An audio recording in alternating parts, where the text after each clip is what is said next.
Carlos Oliveira, jehož předkové jsou smíšení latinskoamerických a domorodých Američanů, vyrůstal uprostřed násilí a chudoby nejmenovaného národa v Jižní Americe. Třetí nejmladší ze 7 bratrů. 2 z jeho starších sourozenců byli již zabiti při pouličním násilí, když se Carlos narodil. Když bylo Carlosovi pouhých 5, skupina ozbrojených teenagerů zaútočila na jeho rodinu se zbraněmi v ruce a přinutila je postavit se ke zdi. Gang řekl, že se chce pomstít za svého kamaráda, kterého zastřelil Pedro, nejstarší z žijících sourozenců.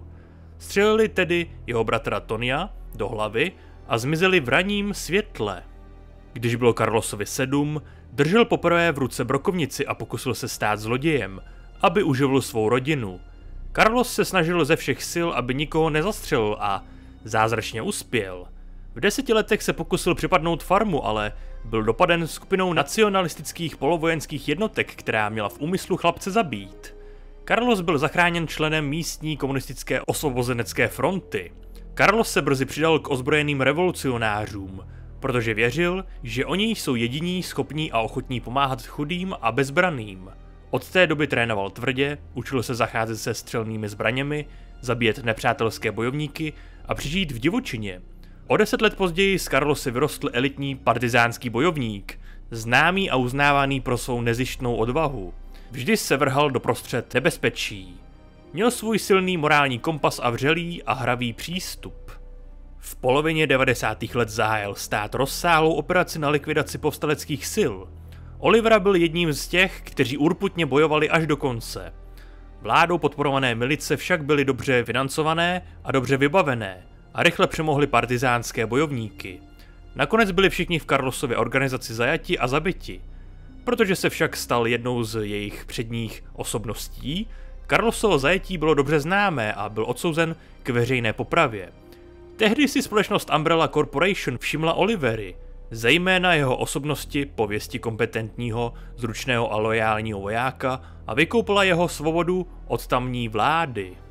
Poté Oliveiru oslovil zvěd společnosti a nabídl mu smlouvu pro vstup do jejich soukromé vojenské jednotky výměnou za nový start v zahraničí.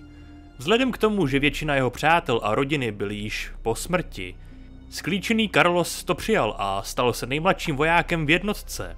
Jeho odborné znalosti v oblasti těžkých zbraní a údržby vozidel z něj brzy udělali cenné aktivum.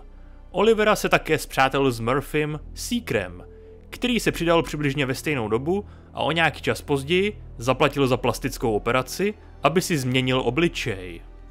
15. září septembra 1998 bylo UBCS zmobilizováno, aby se připravilo na rozsáhlou operaci v Raccoon City, které procházelo epidemií T-viru. 4 čety zahrnující celkově 120 mužů, mezi nimiž byl zahrnut i Oliveira, dorazili 26. září, kdy se epidemie vymkla kontrole kvůli kontaminaci pitné vody. Není jisté, kolik toho věděl o skutečném účelu operace ve městě, ale je naznačeno, že Oliveira věřil, že UBCS upřednostňovalo záchranu civilistů. Protože závažnost epidemie ve městě byla větší, než se očekávalo, mnoho žoldáků bylo zabito nebo zmutováno během následujících hodin, ačkoliv Oliveira dokázal přežít v rozptýleném týmu vedeném velitelem Michaelem Victorem. Verze se liší v tom, jestli svou operaci připravoval v tramvaji nebo vlaku metra, ale obě se shodují s tím, že jejich záměrem bylo zajistit, aby bylo vozidlo provozuschopné s cílem evakuovat přeživší. Během tohoto období další zpráva naznačuje, že Oliveira ve spolupráci s Victorovým oddílem dokázal zachránit některé občany Raccoon City a udržel je v bezpečí, zatímco se snažil přijít na to, jak opravit železniční vozidlo. V noci 28. září se Oliveira setkal s bývalým důstojníkem Stars Jill Valentine, která byla na útěku před BOW Nemesisem T, i když existují 2 verze, jak se setkali. Jedna z nich poukazuje na to, že se Valentine setkala s Oliveirou poté, co zachytila rádiový signál, který vysílal, když prozkoumával policejní stanici v Raccoon City.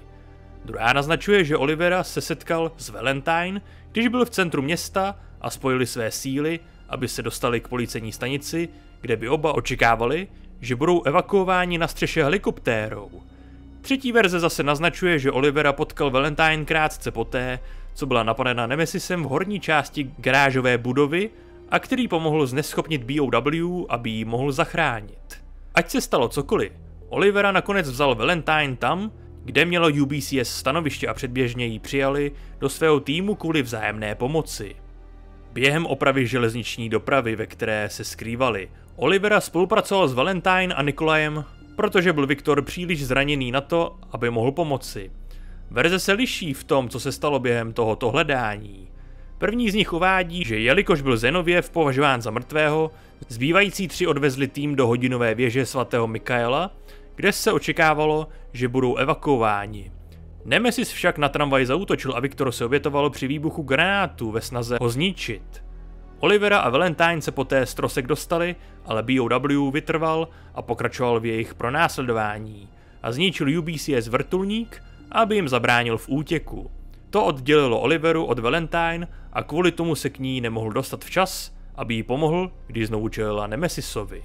Což skončilo tím, že byla Valentine infikována netvorem.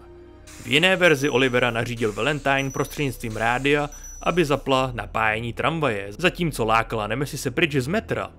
Potom jí pomohl znovu zneschopnit stvoření, než se vrátila na evakuační místo.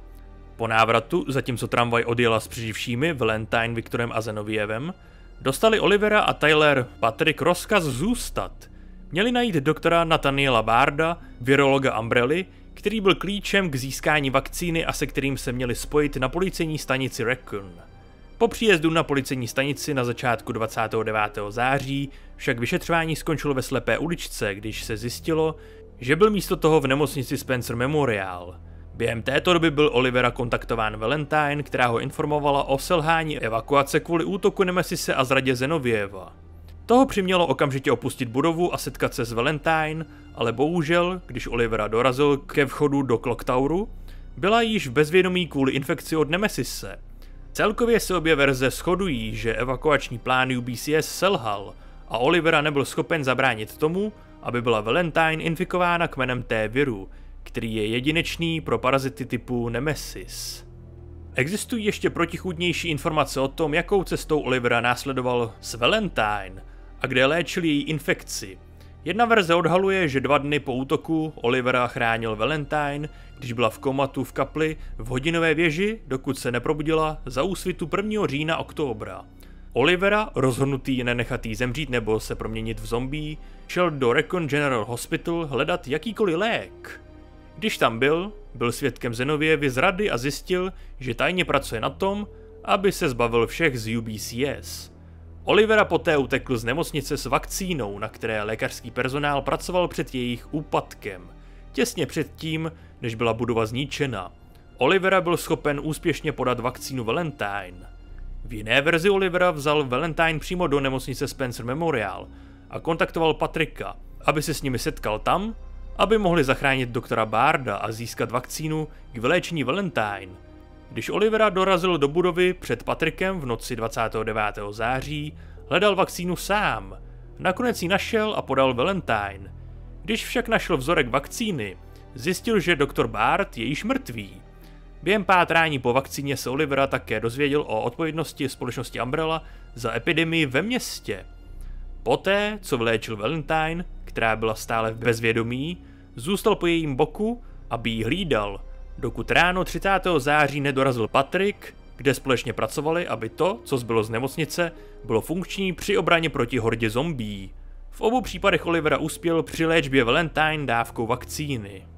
Během 30. září rozhlasové a televizní vysílání vydalo varování před odpálení rakety na Raccoon City 1. října na rozkaz prezidenta Spojených států. Verze se protiřečí v tom, jakým směrem se Olivera a Valentine ubírali poté, co objevili zprávu a jak uprchli z města. Jedna verze tvrdí, že poté, co se Valentine zotavila, ona a Olivera pokračovali do spalovny P12A, kde byli svědky Zenovieva útěku s jedinou helikoptérou u budovy. Olivera, rozhodnutý najít jiný způsob, jak uniknout z města, se oddělil od Valentine. Během své nepřítomnosti zachytil rádiový přenos od Barryho Burtona, dalšího bývalého důstojníka Stars, který hledal Valentine, a oba byli vyzvednuti jeho vrtulníkem na heliportu poté, co Valentine konečně eliminovala Nemesise.